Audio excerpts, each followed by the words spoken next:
भारत के गांव की एक गरीब लड़की लोगों के बहकावे में आकर सऊदी अरब चली जाती है कि वहां अच्छी खासी कमाई होती है, क्योंकि वह खूबसूरत भी थी और उसके पास ब्यूटी पार्लर वाला हुनर भी था। लोगों ने कहा कि यहां तुम महीने का सिर्फ 5,000 कमाती हो, वहां तुम 50,000 कमाओगी। इसी लालच में वह लड़की लोगों के बहकावे में आकर सऊदी अरब तो चली जाती है और वहां एक ब्यूटी पार्लर में 50,000 पर जॉब करने लगती है। लेकिन उसे इस बात की खबर नहीं थी कि जिस ब्यूटी पार्लर में वह काम कर रही थी, वह ब्यूटिशियन का काम सिर्फ एक दिखावा था। असली खेल कुछ और था। एक ऐसा गंदा खेल जहां औरतों को अरब शेखों के बिस्तरों की जीनत बनाया जाता था। इसके साथ इतना गंदा काम किया जाता था जिसे आप सोच भी नहीं सकते।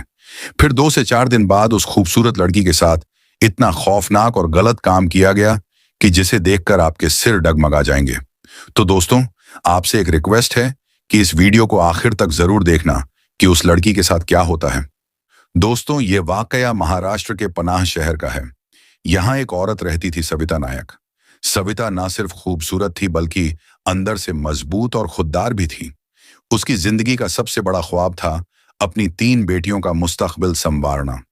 उसका शौहर राजेश नायक एक छोटी सी फैक्ट्री में मजदूरी करता था। दोनों मियां बीवी दिन रात मेहनत करते थे ताकि अपनी बेटियों को अच्छी तालीम और इज्जत भरी जिंदगी दे सकें।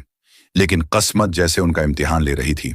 सविता एक मुकामी दुकान में काम करती थी, जहां से उसे हर माह सिर्फ 3,000 रुपए मिलते थे। ये तनख्वाहें इतनी कम थीं कि घर के बढ़ते खर्च, बच्चियों की पढ़ाई, किराया, दवा दारू कुछ भी पूरा नहीं हो पाता था। अक्सर रातों में वह चुपचाप छत की तरफ देखती रहती, दिल ही दिल में सोचती, काश मेरी बेटियों के नसीब मेरे जैसे ना हो। ऐसे ही दिनों में एक दिन मोहल्ले की औरतों ने बताया कि सऊदी अरब में ब्यूटी पार्लर में ब्यूटिशियन की नौकरी निकली है, जहां तनख्वाह 4,500 रियाल यानी तकरीबन 90 से ज्यादा है। यह सुनकर सविता के दिल में जैसे बिजली सी दौड़ गई। उसने फौरन अपने शौहर से बात की। राजेश ने सोचा, अगर सविता चंद साल वहां काम कर ले तो हम अपनी बेटियों के लिए कुछ जमा कर सकते हैं। शायद यह मौका किस्मत बदल दे। सविता ने देर ना की। एक एजेंट से राब्ता किया जिसने बड़े यकीन से कहा, बहन, वहां तुम्हें अच्छा रहना, अच्छा खाना, सब कुछ मिलेगा। बस 8 घंटे की ड्यूटी करनी होगी। एजेंट की बातों पर सविता का दिल मुतमिन हो गया। उसने अपने ख्वाबों को सीने में बांधा और दुबई के रास्ते दमाम सऊदी अरब के लिए रवाना हो गई।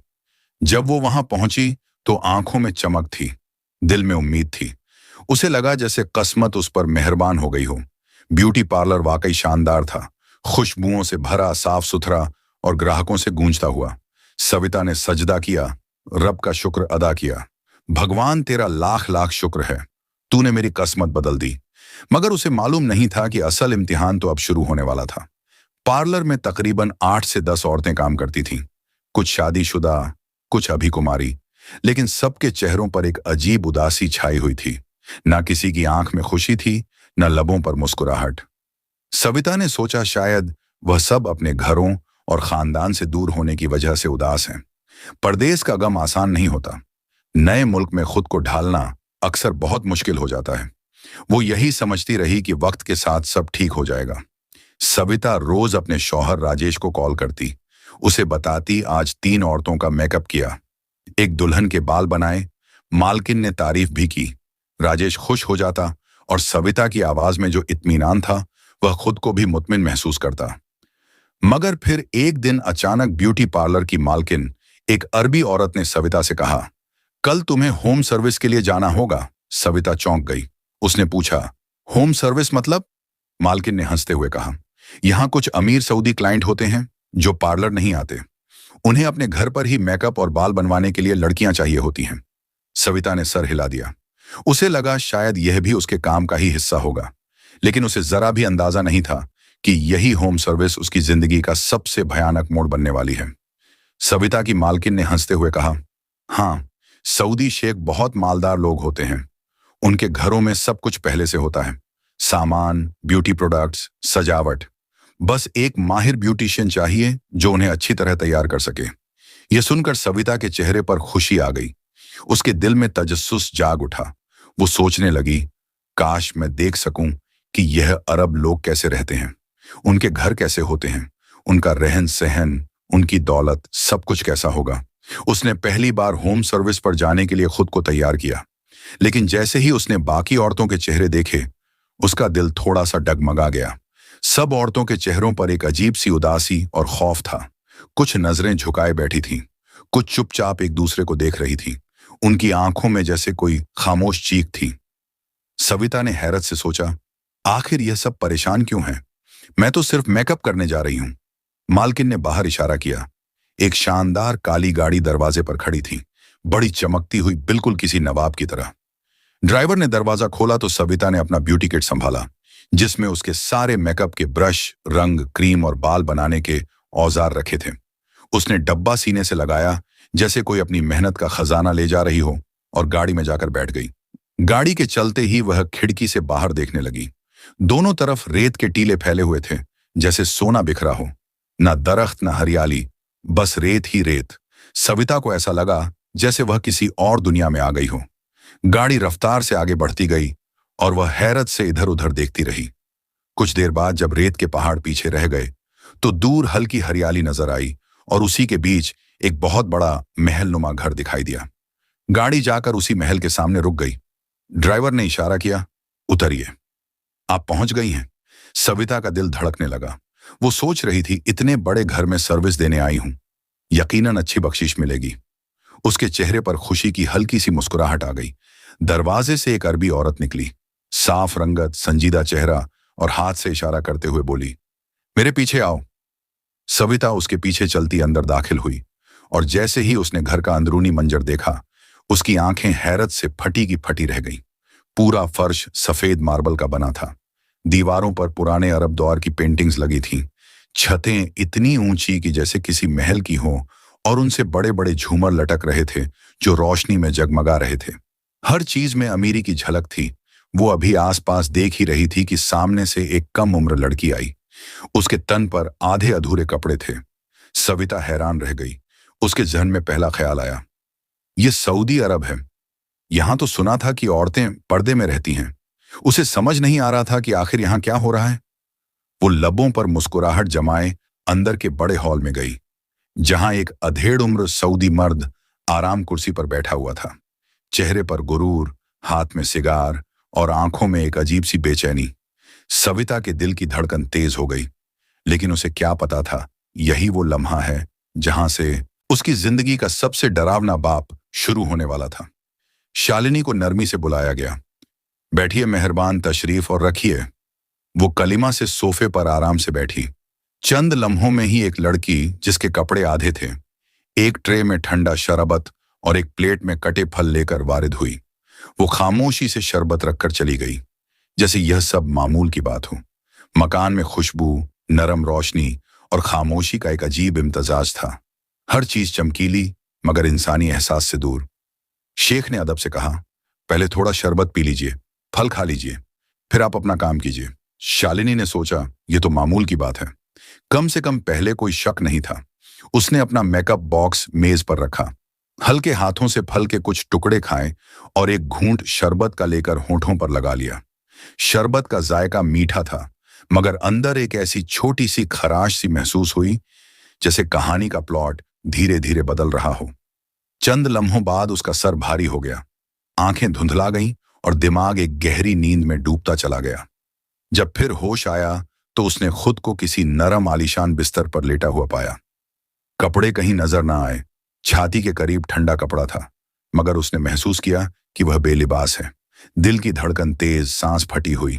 उसने बेहमी नफरत और खौफ के साथ अपने जिस्म को छुपाने की कोशिश की। सामने वहीं सऊदी शेख खड़ा था, हाथ में शराब का जाम, आंखों में नशे की बेखौफ मुस्कुराहट, प्याले पर नक्श थे। उसके चेहरे पर एक बेबाक गुरूर, और वो आहिस्ता आहिस्ता जाम से चुस्कियां लेता रहा, जैसे उसके लिए यह मंजर कोई खेल हो। शालिनी ने चादर के लिए हाथ बढ़ाया, मगर उसी निगरानी में उस दरिंदे ने चादर खींच ली। उसने टूटे फूटे उर्दू में कहा, मैडम, आप ऐसे ही बहुत खूबसूरत लगती हैं, कपड़ों में इतना कुछ छुप जाता है। उसकी आवाज में तौहीन और तसल्त दोनों का मिला जुला एहसास था। शालिनी की आंखों से आंसू बेकाबू बहने लगे। उसे अचानक सब कुछ समझ आ गया। वो होम सर्विस का वो खौफ जिसे दूसरी औरतें चेहरों पर छुपाए बैठी थीं, वही इसी लम्हे की पेशगी नबीद थी। अब उसके अंदर एक दर्द न सिर्फ जिस्म का बल्कि रूह का भी बुझ गया था। उसे एहसास हुआ कि वह जो बड़ी तनख्वाह, रोशनी और इज्जत के वादे लेकर यहां आई थी, वह सब एक खौफनाक फराहीमी थी। ये पार्लर महज सिल हुए दरवाजे के पीछे एक गंदा धंधा चला रहा था। औरतों को ब्यूटी सर्विस के बहाने लाया जाता, नशा देकर बेहोश किया जाता और फिर उनकी मर्जी के खिलाफ इस्तेमाल किया जाता था। मालकिन और शेख मुश्तक तौर पर इस कारोबार को चला रहे थे। मुस्कुराते चेहरों के पीछे मौत जैसा जुल्म छुपा हुआ था। शालिनी का जिस्म हर उजवू में दर्द से चूर था। तन से खून की कैफियत सी लटकी हुई महसूस हुई। उसे याद नहीं कि कितने लोग उस रात उसके पास आए होंगे। बस एक धुंधला सा रिकॉर्ड उसके जहन में था, दर्द, खौफ और फिर खालीपन। उसने सोचा कि शायद वह खुद को संभाल लेगी, मगर दिल के अंदर एक दांत की तरह चुभने वाली कड़ाहट जा रही थी। उसका भरोसा तोड़ा गया, उसका एहतराम छीना गया, उसके ख्वाब बिखर गए। उस रात जब वो थोड़ी बहुत होश में रात के सन्नाटे में बैठी, तो उसने सुनी हुई बातों और दुनिया के कस्सों को दोबारा जोड़ा कि सऊदी अरब में भी अच्छे लोग हैं और बुरे लोग, मगर जो बुराई यहां फैल रही थी वह सरहद पार करके भी बदनामी से फिसल चुकी थी। शालिनी की रूह पर यह सवाल तारी था, क्या कोई कानून, कोई इंसानियत ऐसी औरतों का तहफ़्फ़ुज़ कर पाएगी? और सबसे बड़ा दुख यह था कि यहां कानूनी कड़ी भी उस मजलूमियत को छुपाने का जरिया बन रही थी, जहां सख्त कवानीन के बावजूद पोशीदा ताकतें और दौलत जुल्म को परवान चढ़ा रही थी। शालिनी दास अब खुद को एक ऐसी दुनिया में पाती है जहां इंसाफ और सजा का कानून सिर्फ किताबों में लिखा हुआ लगता है। उसे याद आ रहा था कि यही मुल्क है जहां अगर कोई मर्द औरत की इज्जत लूट ले तो उसे सजाए मौत दी जाती है, मगर वह देख रही थी कि इन्हीं महलों के अंदर शराब भी बह रही है, नशा भी है और औरतों के साथ जुल्म भी। कानून सख्त है मगर ताकतवरों के लिए सब जायज है। वो खामोश बैठी अपनी किस्मत पर आंसू बहा रही थी। वो शेख जो अभी अभी उसकी जिंदगी को दागदार कर चुका था, हंसते हुए बोला, मैडम रोने की कोई जरूरत नहीं है, तुम्हें तो खुश होना चाहिए। शालिनी ने नजरें झुकाई। उसकी आंखों से बहते आंसू तकिए पर गिर रहे थे। वह अपने कपड़ों की तलाश में इधर उधर देखने लगी। थोड़े फासले पर एक अलमारी में उसे अपना बुर्का और कपड़े नजर आए। वह कपड़े लेने के लिए उठी, अपने बदन को चादर से ढांपने की कोशिश की, मगर वह दरिंदा आगे बढ़ा और उसकी कलाई पकड़ ली। कहां जा रही हो? अभी तो एक राउंड बाकी है। यह सुनकर शालिनी के पैरों के नीचे से जमीन खिसक गई। उसके जिस्म में सकत ना रही। वो शख्स अब नशे में झूम रहा था और अपनी हैवानियत को फक्र समझकर कह रहा था, अब तुम होश में हो, अब तुम्हें पता चलेगा कि हम औरत को कैसे खुश करते हैं। शालिनी की आंखों से लहू टपकने लगा, मगर वह जानती थी कि अब मज़ाहमत बेकार है। उसने अपनी आंखें बंद कर ली, अपने जिस्म को साखित कर दिया। वो बस दुआ मांग रही थी कि यह अजाब जल्द खत्म हो जाए। वक्त थम सा गया था। हर लम्हा एक सदी लग रहा था। आखिरकार जब वो दरिंदा अपने नशे से थक कर पीछे हटा, तो शालिनी एक शिकस्ता प्रजय की तरह बिस्तर से उठी। उसके जिस्म पर दर्द के निशान थे, मगर रूह का जख्म उन सब से गहरा था। उसने कपड़े उठाए, एक एक करके पहने, बुर्का ओढ़ा और चुपचाप दरवाजे की तरफ बढ़ी।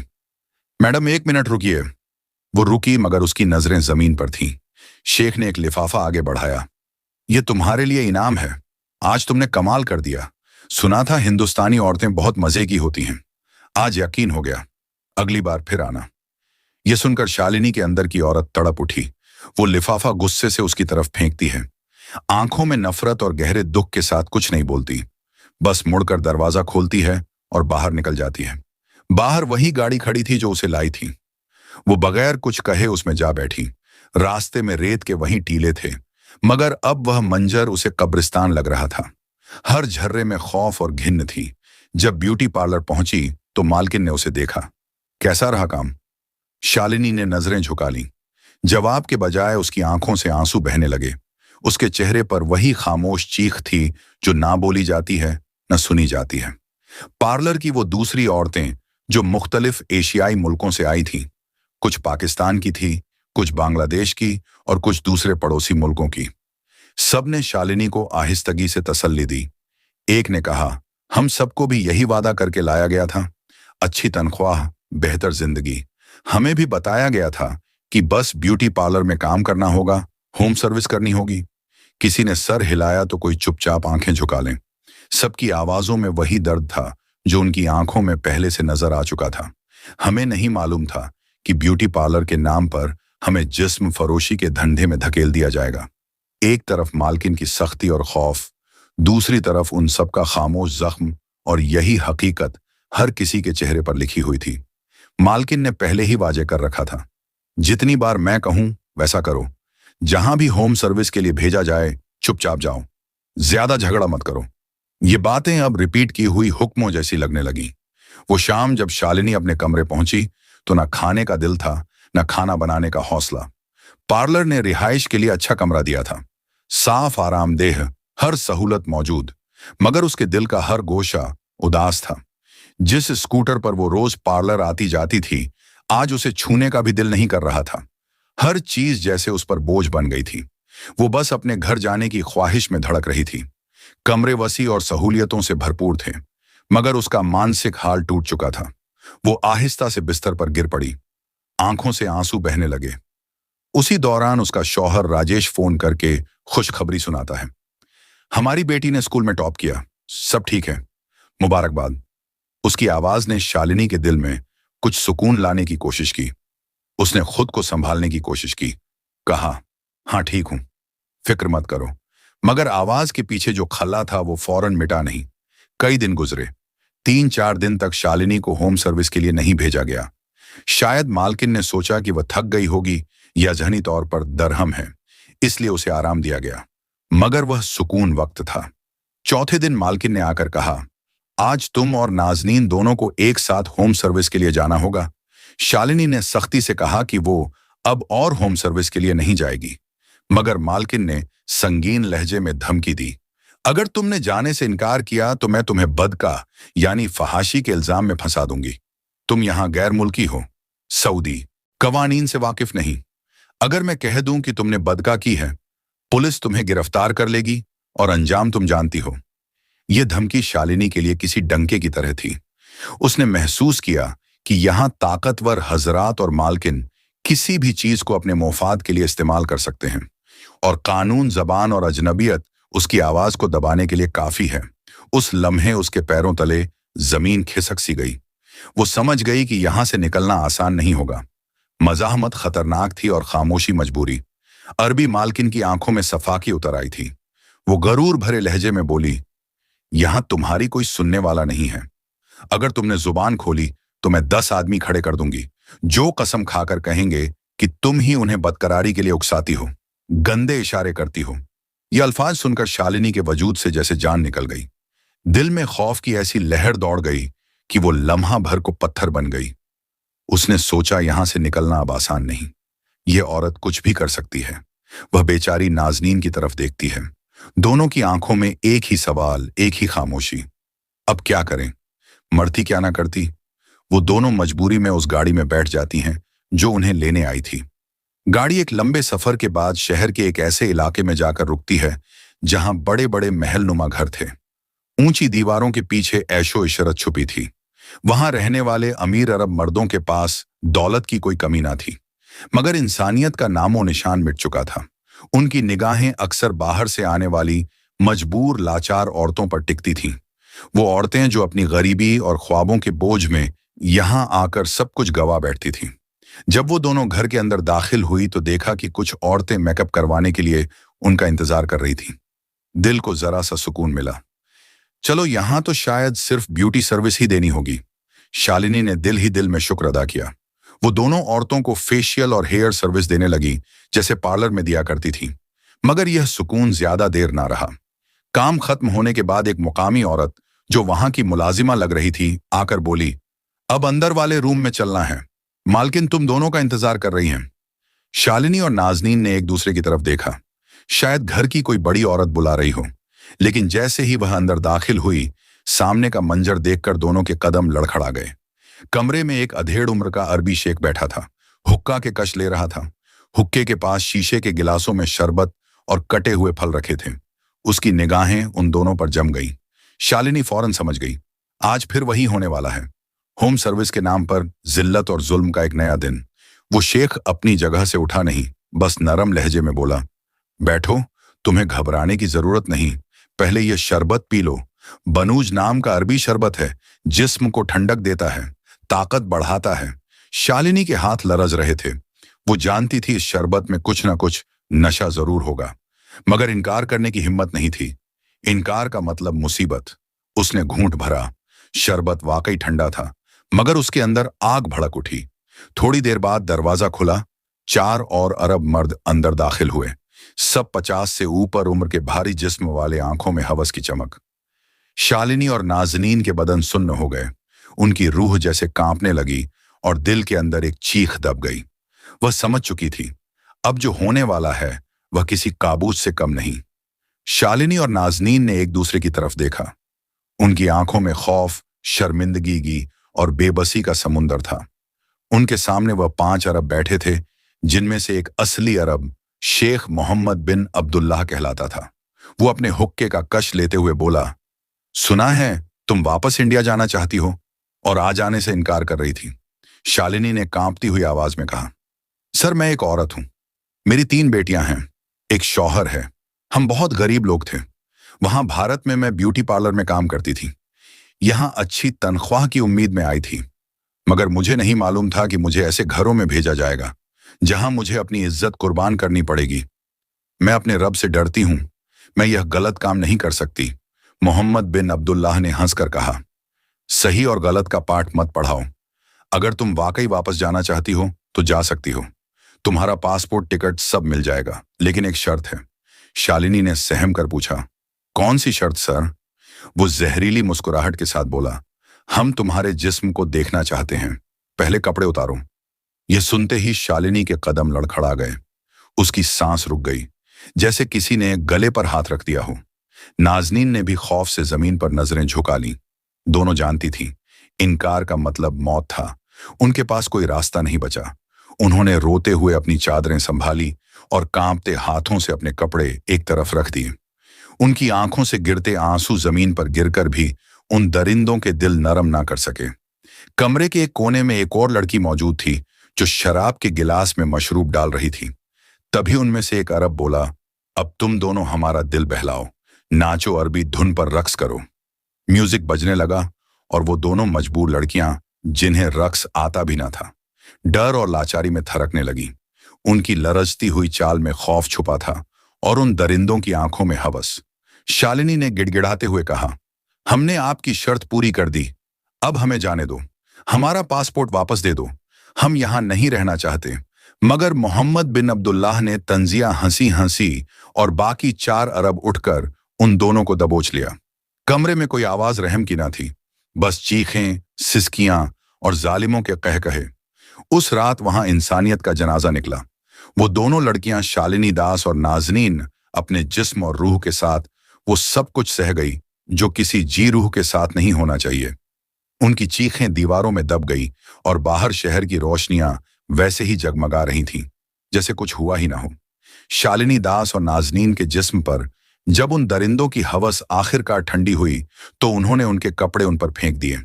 दोनों के बदन जख्मों से चूर, रूह थकी हुई, आंखें खाली। वो जैसे अपने वजूद के साथ वापस आ रही थी, मगर अंदर से मर चुकी थी। वो दोनों लड़खड़ाते कदमों से ब्यूटी पार्लर पहुंची। दरवाजा खोलते ही अरबी मालकिन ने उनकी हालत देखी और बेहयाई से कहका लगा दिया।